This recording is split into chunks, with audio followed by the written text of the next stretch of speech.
Alors qu'il s'apprête à quitter la Maison-Blanche en hélicoptère, Donald Trump semble perdre ses nerfs après les violations du cessez-le-feu Iran-Israël.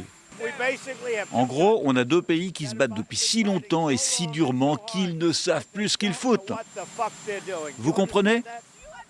Le président américain avait été le premier à se féliciter sur son réseau social de l'obtention durant la nuit d'un cessez-le-feu entre les deux belligérants.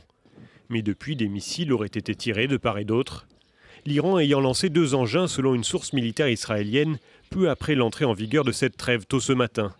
Ce à quoi Israël a répliqué en frappant des cibles du régime au cœur de Téhéran. De quoi courroucer celui qui se décrit comme l'artisan de la paix. Donald Trump a particulièrement accusé Israël. Dès que nous avons conclu l'accord, Israël a largué un grand nombre de bombes, une quantité jamais vue auparavant. Je ne suis pas content de ce qu'Israël a fait.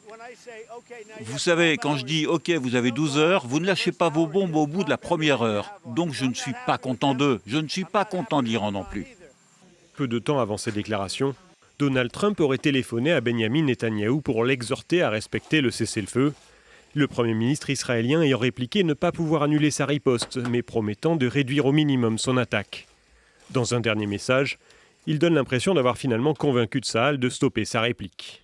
Israël n'attaquera pas l'Iran. Tous les avions feront demi-tour et rentreront chez eux tout en faisant un signe amical à l'Iran.